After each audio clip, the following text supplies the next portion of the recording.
Before I even ask you this question, I'll just say I appreciate you sharing that story, because that's a part of the hopes of this project too, is that through listening to the variety of folks that are sharing, just being themselves, like just talking about their lives and experiences, that folks might either be reminded of or affirmed in the things that make them come alive, or if they're trying to figure out where they could get in to fit in, that they might get some ideas. Okay, here's some great places where I could potentially start. And I loved how you said that we need more people to do things that make them come alive. And so we want folks out there to be on a path that you would choose for yourself. What makes you come alive? So we all have these different gifts, and we can support each other in using theirs. I'll use mine, you use yours, but that love is there. And so I wanted to, in connection to that, I'm still holding this card. I'm sorry. I appreciate the experience I had with you, but it says art as redemptive transformation. And what were some of the things that inform or led to the specific focus on art as a way Man, for redemption and transformation? man, anybody with any kind of sense, when they feel something, see something, there's something, there's a connection. And for that moment, man, that moment, it caught a sense of redemption, a sense of transformation, right? So it's, yo, that was cold. That quote from Howard Thurman, I had to live with Yeah. that thing, right? Artistic way in which he communicated that bad boy, right? So when you see a graffiti art, it could be like F you, but how they hook that boy up, yo, that boy hot. Man, Can't yeah, deny it. you Yeah. better take, you know what? I'm gonna take that and I'm not gonna let nobody F with me. Whatever it might, all I'm saying is anytime we create, I think we're mimicking the creator anyway. So I think there's some spiritual stuff that's going on in the midst of that piece. But the reality is that when you watch that 8 Mile, I just use 8 Mile, and all of a sudden Bunny Rabbit starts getting into a zone. He says, everybody in 3 throw your hands in right. He's just, and all of a sudden, you may not even like hip hop. And the But you crowd is just jumping. you mean, yo, he about to go off on something. So I say that because that is a redeeming, transformative piece, a healing space. When there are no other words to give, when there are no other theories to communicate verbally, when there are no other psychodrama dynamic things to help you awaken yourself, sometimes it's just being still with music, being still with some art, being still with Play-Doh, being still with dance. And out of nowhere, man, you as a breakthrough. So it's a mystery with that piece, right? I love to live in the mystery, that paradox right now, but not yet. Yeah. in the, in the midst, we did an event last night with some great artists, man. We just hosted it, but they led it all, man. These great artists. And, and one of our artists was painting on a piece of wood, Rashawn and Rashara. She was saying it was like mental wellness instead, and then they had ill crossed out. So instead of mental illness, is mental wellness. It was I like see. effort through the poetry, through rhyme. Cause when you engage in that, whether you're doing like when we have our big block party, it's a hip hop block party.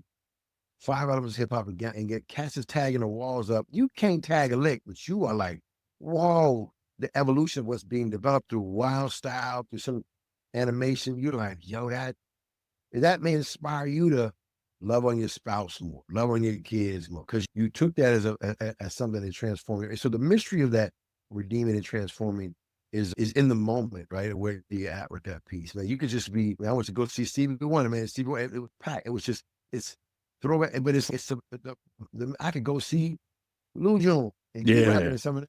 No, that's so arts and it's so significant. It's one, you don't have to dunk on nobody. You don't have to run a 4-4 or a 4-1 40-yard dash to be involved. You don't have to have no music at all. You can just make some beats. And out of nowhere, this organic awareness of your own self-confidence, your own needs. Sometimes you can go get some water. Let me use the water and then drink a whole big old 32 ounce. Your body said, I needed this. You thought you were Mhm. gonna get a couple of sips. So it is with the art. Let me go check this out. You may stay the whole block party back, man. I didn't know I needed it. I went to the block. I went to the breakers breaking. I went to the dude who was rapping. I'm about to leave. And a man came in and tagged this one thing up. And I came back and saw another. I was, you didn't, you need it. You came in and get it one little sip. But the art like sucks you into more of what nutrients you needed from that space. And so we can't play with the arts in that spot and have art churches, synagogues, mosques, youth centers, boys and girls club, whatever, and just do art on Tuesday. We have to find a way to art interweave everything. It's a great art book. This is a long book. The Rise of the Creative Class by Richard Florida.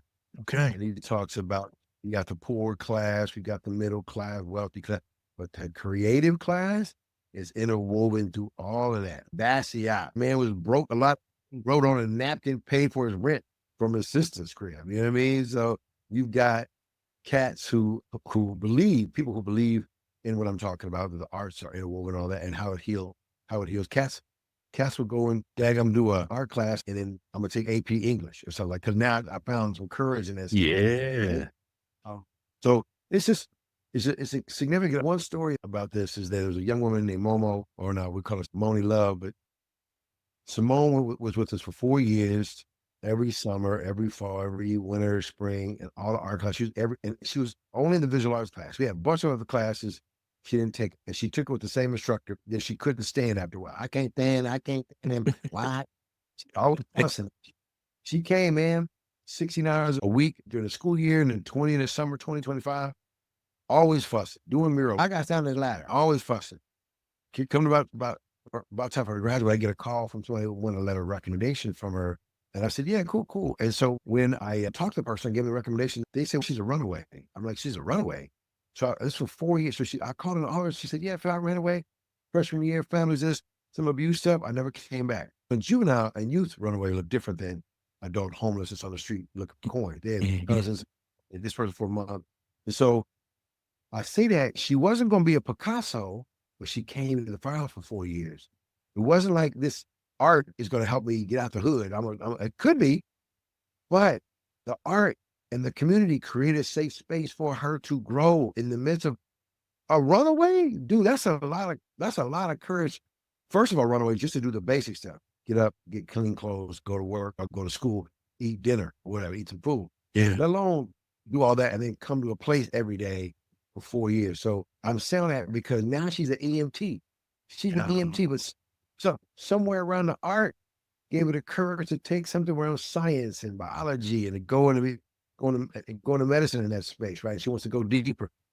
That's just one example of that reality, of the significance and the redeeming factor